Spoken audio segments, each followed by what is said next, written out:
Guys, kumusta? Kumusta mga guys? Nandito naman sa Lokatsiro, Bisaya. Magkukomento na naman tayo guys sa mga nangyari sa ating lipunan, lalong-lalo na sa politika. I hope guys you're doing good. You're doing great. You're in good health.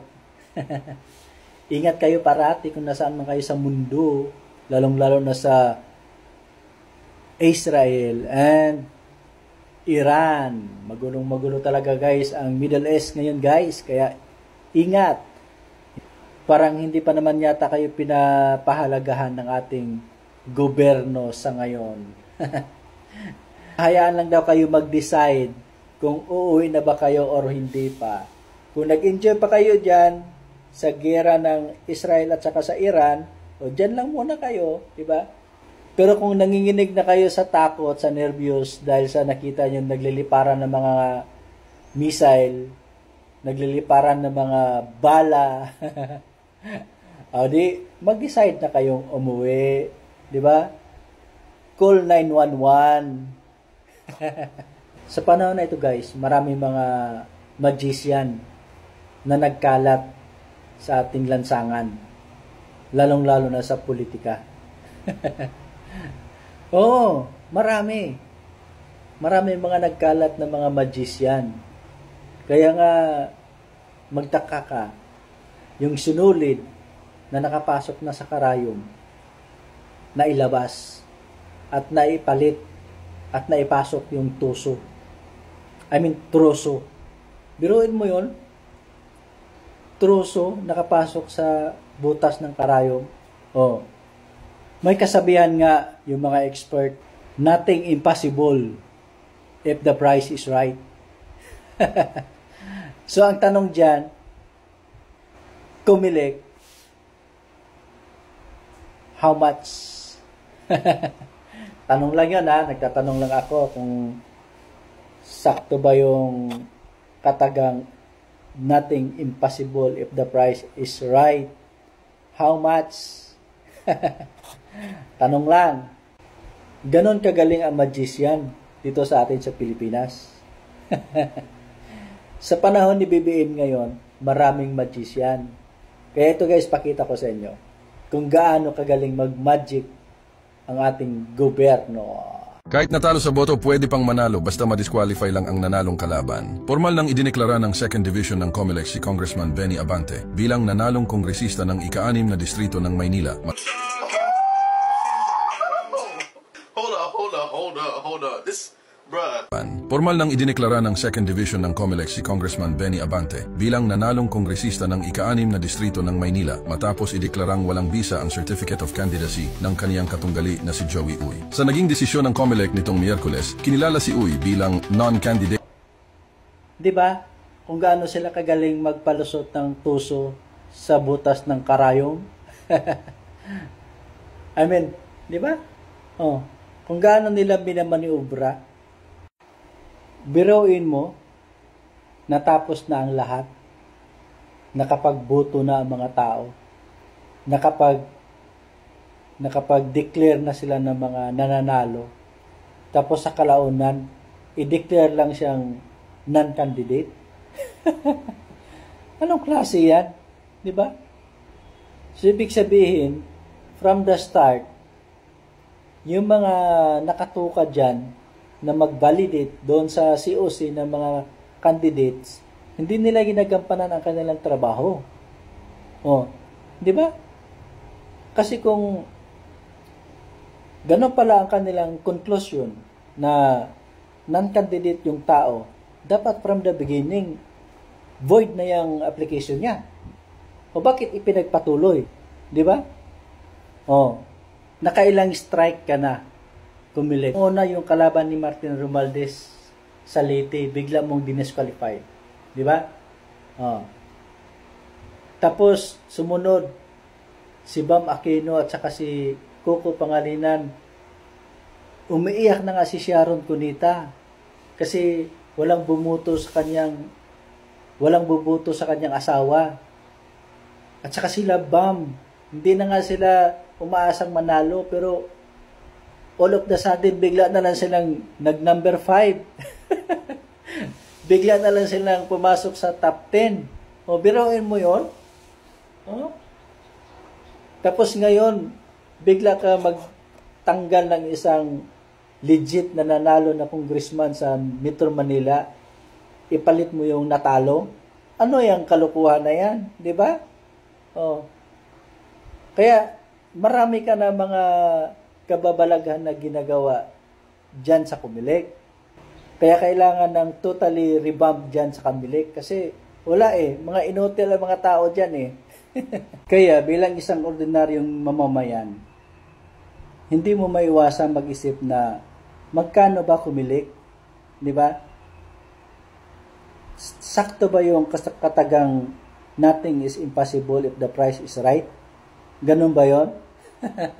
Nagtatanong lang ako bilang isang ordinaryong mamamayan kasi bumuto kami ng maayos di ba? Ang Duterte Youth Party List nanalo. Nag-gain sila ng 2 million mahigit. Di ba? Votes. Pero anong ginawa nyo? Dinisqualified nyo. Di ba?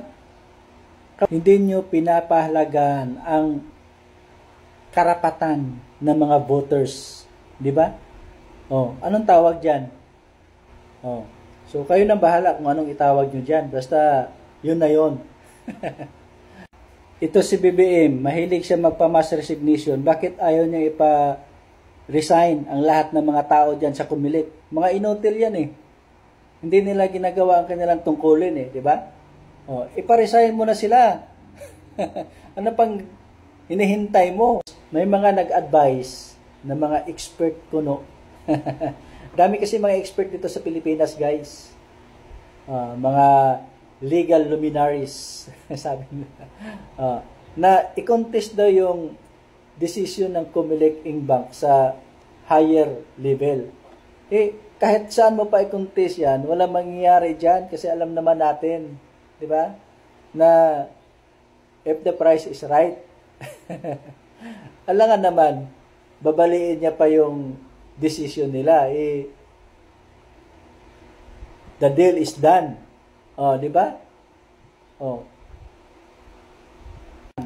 So, ito lang masasabi ko dyan sa ipinalit ng Comelec.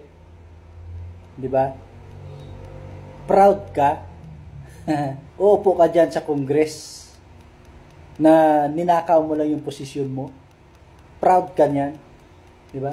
Bishop ka pa naman. Tapos, yung posisyon mo, ninakaw mo lang. Di ba? Wala yan. Walang ka-proud-proud yan. Ano naman tayo sa isa? Meron pang isa yung aso ng Kongreso. Ito pakita natin sa inyo. Reaksyonan. Nung sila ay pumirma at sumumpa, kasama dito yung pagsasabi na sila ay binasa nila at naintindihan nila at hindi totoo yan. Bola lang yan. Pinapatunayan nila na sila ay sang-ayon para ituloy ang impeachment laban kay Vice President Sara at i-transmit ito sa Senado. Tungkol naman sa may nakuhang favor or bayad ang ating mga representante, naniniwala ako na yung 200 plus na congressmen na pumirma doon sa impeachment ay pumirma hindi para sa halaga o anumang pabor na makukuha, pero para sa paninindigan. Pwede na! Alam mo, sino paniniwalaan namin? Ikaw, na bagong salta ka lang dyan sa Congress?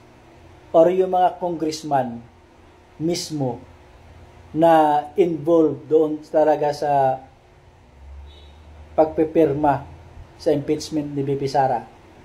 Yung mga congressman na umamin na ginawa lang nila yun dahil sa kanilang project. Ito pakita ko sa iyo para makita mo. Bantayan mo i-debunk mo to. Pasinungalingan mo to. Ang number one reason yun, nganong nipirma ko sa pagpahatod sa impeachment complaint kato sa Senado, number one reason, labaw sa tanang mga reasons, tungod ninyo. Tungod sa ato ang mga programa, tungod sa ato ang mga proyekto. tungod sa mga talambuan nga ato nang nabubo dinhi sa ato ang lungsod sa Liloan o sa tibuok Quinto Distrito. Di man ko gusto nga marisgo ang ato ang mga programa. Naintindihan mo yon? Pero hindi mo naintindihan yun kasi Bisaya yun eh. So Tagalogin ko, i-translate ko.